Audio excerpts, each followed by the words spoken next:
Friday to all of you who have tuned in to today's episode of Real Living in Bridgeport.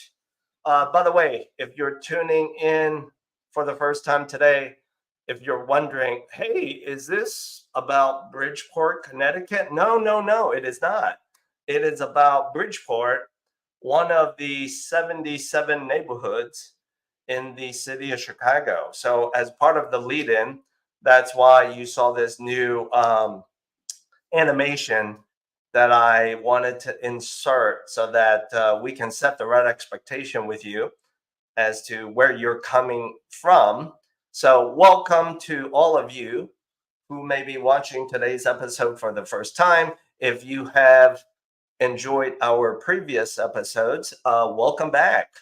And so, with all of that said, my co host today is Warren Wu. Let me get him ready so that he can pop into the studio. And by the way, everyone, give out, share, shout out to Warren some get well wishes. He's a little under the weather today. So let's bring him in.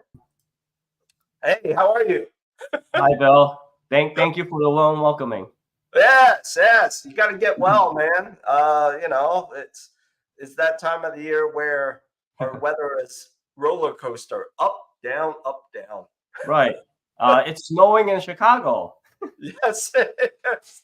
By the way, for our brothers and sisters in the north suburbs, they sure got a whole lot more of that white stuff than you and I did, I think. Right? I don't know. I haven't been there, but okay. All right. Well, trust me when I tell you this. I think they got more than we did.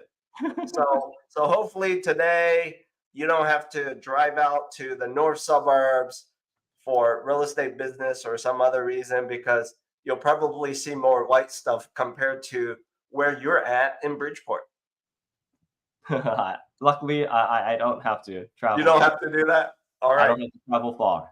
All right. Cool beans. So let's do what we always do, Warren. Let's lead off, get you warmed up in today's conversation live stream about what is going on with the local real estate market in Bridgeport. So the market is getting a little bit better. There's slightly more inventory, but let's be real. It's still a seller's market. Yes. And you know what?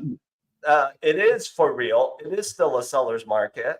And for those of you who are contemplating selling, it's a great time for you, because if you're going to pick up the phone and call Warren and start that conversation with, hey, Warren, how much money can I get?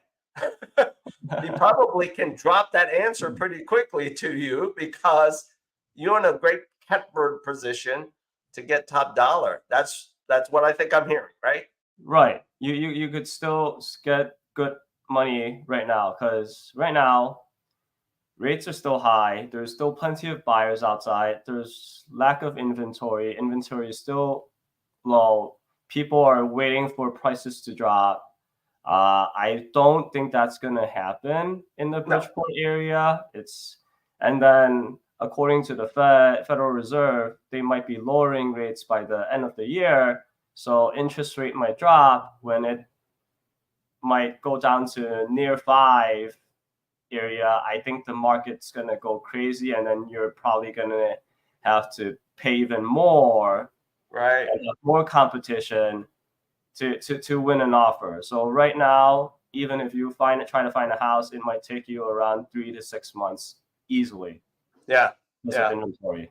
What I've shared with my buyer clients, Warren, is there's no better time than right now if you have plans to move to your next chapter, get into your new home, because as I joke with enough of my buyer clients, it only take me a few hours to pre-approve you, but it may take you 90 days for you to find the right home. Isn't that crazy? Yes, it is. Because even if you might find that right home, it might be in a multiple offer situation where you may or may not win. Right. And that's why, ladies and gentlemen, um, that's why it's so very important. When you are looking to sell your home, when you're looking to buy your next home, your first home, I break it down this way to a lot of my relationships. You can choose to do something DIY, do it yourself. But trust me when I say this, when you do it yourself, it's going to cost you more in the long run because here's the reality. You don't know what the heck you're doing. Right. You got to trust. You got to trust and rely on the professionals like Warren and myself to help you get to the next chapter. It's kind of like if you don't feel good, if it's just a casual cold, maybe what Warren is trying to overcome right now. Yes, you can DIY that, but if it's something serious, think about it, people. Go see the doctor. You want that solution, that diagnosis of what do I need from you, right? What service can you provide to me to make me feel better, to get me to the next chapter? So, our business of real estate, not much different, not much different. So, with that said, Warren, I want to bring into our conversation today this property that I see that you're selling. Let me just focus on the property for a second here. This property in Chicago, which is pretty much what, on the south end of Bridgeport, right? Closer to like Canaryville, which is a neighboring neighborhood by So, Bridgeport. all right. And once again, Bridgeport is one of Chicago's 77 neighborhoods. So this is one that touches Bridgeport. So as I look at this property, Warren, with a simple casual eye, I'm going to lean in and do what some of my clients do, which is, oh my gosh, this is less than $200,000. They call you and say, I want to look at it. How do you answer that question? Well, unfortunately, it's not really safe to walk inside. So Uh-oh. this is a tear down for a new construction. Is So that right? Gotcha. All right. This is a tear down candidate. I get you. But what you're selling and marketing this property at is basically the value of the land. correct. Okay. And for those of you who are watching today's episode, you might be wondering, and maybe it's you. Maybe you're looking at this property under 200,000 and thinking, "Hey, pretty good deal for me." And on top of that, maybe you're thinking you just want to tear it down and build your new construction home on it. The answer to your idea is that is absolutely possible. You can secure financing if you intend to buy this property that will not pass standard appraisal requirements. You can get one financing, one big loan, buy it as is, tear it down, demolish it. I'm sure Warren and I can refer and recommend contractors and builders to help you. Right. Easy, right? Um, and then you can build your brand new home on that valuable piece of land that's trading, selling at 190, 195,000. And let me pivot. For those of you who don't intend to build a brand new construction home, because what you see out on the open marketplace that Warren is able to show you doesn't meet your requirements, don't worry about inventory. Do this instead, right? Buy the land, build new construction. Absolutely ready, willing, and able to help you. What about those investors? Do you think there's some investors out there that might be interested in this? There always a chance, but depends on the profit margin or the far the return that they get. True, true, very true. So for those of you, I think there's only a few of you that are looking for what I call your real estate side hustle. And maybe you might pull together the resources of your brother, sister, your cousins, your parents. I don't know.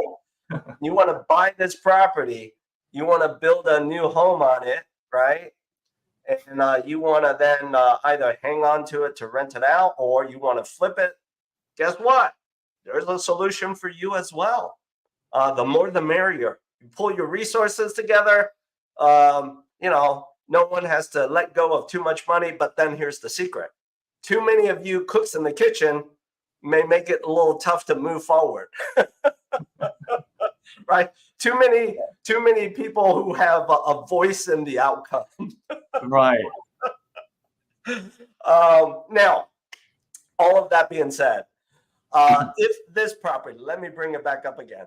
If this property might be, notice how I'm saying that, Warren, might be a candidate to be renovated, because you've already told us, hey, Bill, if people are going to call me on this property, it's really not safe to walk through it, the values and the land. However, let's pivot.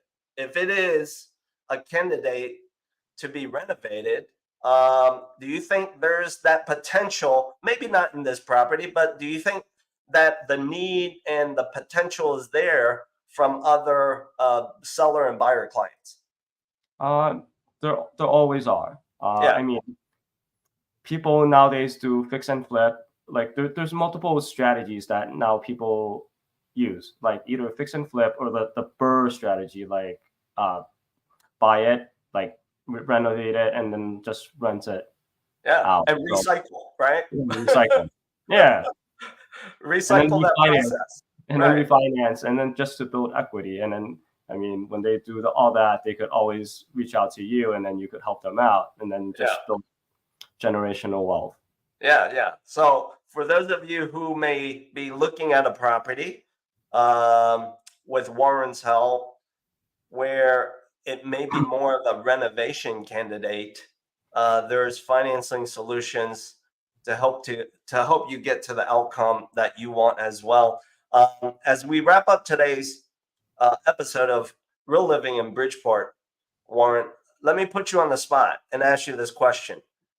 How do you see Bridgeport has been changing and transforming within the recent, let's say, 7 years? I can lean in and give my comments, but why don't you start first?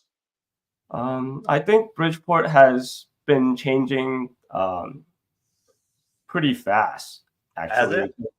There's a lot of new construction going on. Like there's a lot of new projects.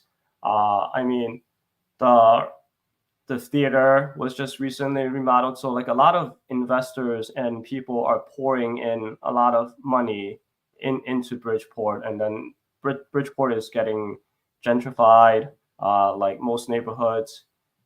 So yeah, I see a lot of changes. More people from the north side moving into the south side because it's becoming more affordable. Right.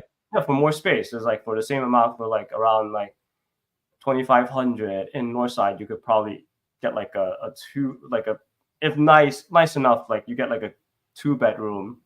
But here you could get like a 3-bedroom with more space, or like a whole house. Yeah, more space, both interior of the real estate structure, but also probably the lots are a little bit wider spread out, so you're not on top of each other, right? Yes. Yeah, and not to mention, let's get real. At the end of the day, when and if you live in the city, it's always about, hey, minimizing your commute, whether it be by car, by public transportation, by train.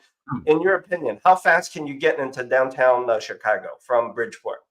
I mean, public transportation, I would probably say 15 minutes or so, 15 to 20 minutes. I mean, that's including waiting for the train or the bus. True. Yeah, because what about by car? How fast do you drive? By car, I would say around this. I would say like 10 minutes, give or take, from where I live. Yeah. So it's very convenient. And then yeah, Bridgeport is near all the major highways, like the I-290, the 55, the 9094, and it's even close to like Lakeshore Drive. So it makes it very easy for you to like travel around the city.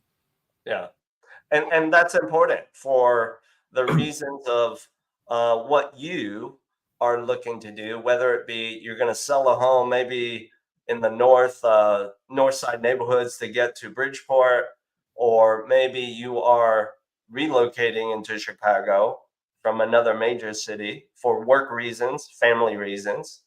And because Warren and I are certainly, as you can tell, we're Asian, Bridgeport is smack dab right there in the center of Chinatown. So, for those of you who love Asian food, sushi, pho, what else is there? Hot pot. Come on. There's a lot to choose from. Yeah, a lot to choose from. And so with that said, let me share with you how I've seen Bridgeport over the past 7 years kind of change and transform. I agree with you. I see a whole lot more new construction homes. And by the way, some of them are very swanky. And of course, there's a price tag that follows that, right? And then the other thing that I see a lot of is there is a very diverse demographics. You and I probably still see a lot of our older uncles and aunts, grandparents walking around Chinatown, Bridgeport, and also there's the younger generation who are coming into Bridgeport and the South Loop for housing reasons because they get more for the money. Yes. Yeah, absolutely. So, audience members, for today's episode of Real Living in Bridgeport, if you have an interest in that teardown property that Warren is selling for the value of its land, let me bring it up for you once again. Hit him up. You can reach out to him to talk to him, gather some more information. For those of you who need help to sell and or buy your next real estate property as part of your life event, all you have to do is scan the QR codes that you see here. Warren and or myself are certainly ready, willing, and able to start our personal consultation with you. So with all of that said, Warren, get well. This time of the year, I know these colds, they're a nuisance. It happens, but get well. And I look forward to seeing you 2 weeks out, brother. Okay. Thank you, Bill. Take care. I'll see you soon. You're welcome.